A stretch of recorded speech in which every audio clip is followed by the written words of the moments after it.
Video लोग विकास Ecotech limited company को discuss करने जा रहे हैं। काफ़ी दिनों से स्टॉक के बारे में कोई बात नहीं है और स्टॉक में देखेंगे तो इन दिनों ग्रीन ही आपको देखने को मिल रहा है। हालांकि कंपनी के क्वार्टर 4 के नंबर बहुत अच्छे नहीं आए हैं, लेकिन चार्ट पर इस कंपनी के जिस तरीके के संकेत बन रहे हैं उसको देखकर अब लगता है कि इस कंपनी के शेयर प्राइस में जल्द ही तेजी आने वाली है। तो जब ऐसे मौक़ों पर आप सही समय पर इसमें इन्वेस्टमेंट करते हैं या पहले से भी इसमें बने हुए हैं तो ध्यान देते हैं तो आपका पैसा बनने के चांसेस होते हैं। तो विकास इकोटेक में इसी मुद्दे पर आज डिस्कस करेंगे, लेकिन शुरुआत शुरू से करते हैं और हर एक पहलू को इस पर टच करते हुए चलेंगे। अभी देखेंगे तो इस कंपनी का जो शेयर प्राइस है 3 रुपये 5 पैसा के आसपास चल रहा है, एक दिन की मैं बात कर रहा हूँ। और यहाँ पर देखेंगे तकरीबन 2% के आसपास आपको तेजी देखने को मिली है। पिछले 5 दिन की बात करें तो यानी कि पिछले एक सप्ताह में, तो एक सप्ताह में भी तकरीबन 2% के आसपास आपको यहाँ पर तेजी देखने को मिलेगी। मतलब तेजी आपको सामान्य देखने को मिल रही है, एक दिन की बात करें या एक सप्ताह की बात करें। यहाँ पर भी देखेंगे तो इस कंपनी का ग्राफ धीरे धीरे ऊपर की तरफ ही जा रहा है और ज़्यादातर स्टॉक इन दोनों देखेंगे तो अपर सर्किट में आपको देखने को मिलेगा। पिछले एक मंथ की बात करें तो एक मंथ में स्टॉक चूँकि अभी तेजी अभी आनी शुरू हुई है,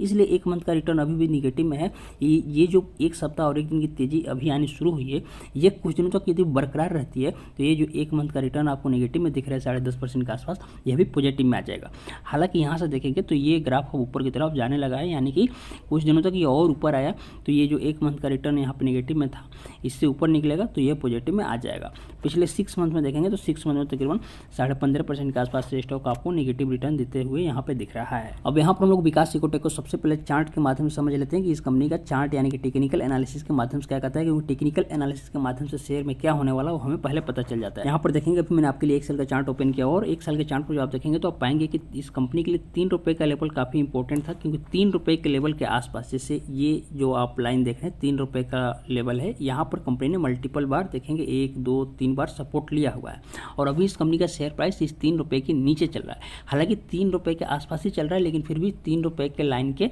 नीचे इस कंपनी का शेयर प्राइस चल रहा है। अब जो अभी क्वार्टर 4 के नंबर आए हैं वो यदि अच्छे आए रहते हैं तो मैं पूरी गारंटी के साथ कह सकता था कि ये जो प्राइस अभी नीचे चल रहा है ये अभी नीचे नहीं चल रहा होता, बल्कि ये इस लाइन के ऊपर चल रहा होता। और यदि ये इस लाइन के ऊपर, चूंकि अभी नीचे से ऊपर जा रहा है, ऊपर चला गया होता तो आराम से ये जो लेवल देख रहे हैं आप 3.5 रुपये का, इसको कभी का ब्रेक कर दिया होता। तो अभी इस स्टॉक में क्या हो सकता है उसको समझ लेते हैं। तो देखिए अभी टेक्निकल एनालिसिस के माध्यम से ये पता चलता है कि अभी इस कंपनी का शेयर प्राइस नीचे घूम रहा है, कुछ दिनों तक ऐसे ही नीचे घूमते रहेगा। हालांकि इंपॉर्टेंट ये है कि 2.5 रुपये के लेवल के आसपास ये प्राइस नहीं आना चाहिए। 2.5 रुपये के लेवल के आसपास जाएगा भी नहीं, क्योंकि इसका कंपनी का फंडामेंटल बहुत स्ट्रांग है, उतना मतलब क्वार्टरली रिजल्ट से इसको कुछ खास इंपैक्ट नहीं पड़ेगा और यहीं पर घूमते घूमते इस दोनों के रेंज में कुछ दिनों तक समय बिताएगा और नेक्स्ट क्वार्टर रिजल्ट का आने का इंतजार करेगा। या ये भी हो सकता है, प्रोबेबिलिटी ये भी हो सकती है कि कुछ दिनों तक यहाँ पर कंसोलिडेट करने के बाद थोड़ा सा फिर इसके ऊपर आ जाए और फिर 3.5 रुपये से लेकर 3 रुपये इसी के बीच में इस कंपनी का शेयर प्राइस कुछ दिनों तक घूमते रहे नेक्स्ट क्वार्टर के रिजल्ट आने तक, यानी कि इसके बाद जो क्वार्टर 1 का रिजल्ट आएगा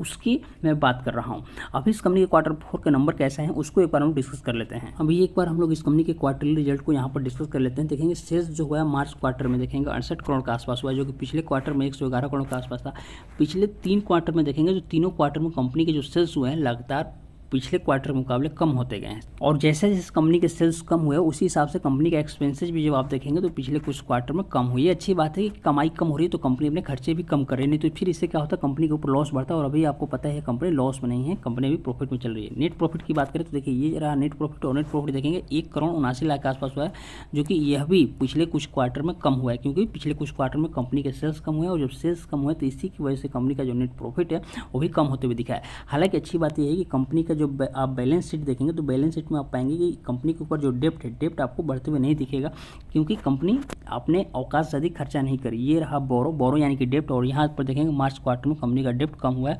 62 करोड़ के आसपास हो गया, यानी कि पिछले कुछ क्वार्टर में आप देखेंगे स्पष्ट रूप से इस कंपनी का जो कर्जा है कम होते हुए आपको दिख रहा है। और ये रहा रिजर्व यानी कि फ्री कैश फ्लो जो कंपनी के पास होता है वो देखिए पिछले कुछ क्वार्टर में आपको बढ़ते हुए ही दिखेगा। यानी कि मोटा मोटी बात यह है कि फंडामेंटल कंपनी का ठीक है। अभी क्वार्टर 4 का जो नंबर आया वो बहुत अच्छा नहीं आया है, लेकिन नेक्स्ट क्वार्टर का जो रिजल्ट आएगा मैं उम्मीद करता हूँ अच्छा आएगा और उसके बदौलत कंपनी का शेयर प्राइस रॉकेट आपको बनते हुए दिखेगा। तो विकास इकोटेक में अभी शॉर्ट टर्म में क्या चल रहा है, क्या हो सकता है टेक्निकल एनालिसिस के माध्यम से तो मैंने ये बता दिया। देखिए इस कंपनी के बारे में मैंने पहले भी बताया है कि कंपनी का काम और बाकी फंडामेंटल कैसा है, तो उसमें कुछ खास चेंजेस नहीं हुए हैं, क्योंकि इसके ऊपर मैं लगातार वीडियो बनाते रहता हूँ। हालांकि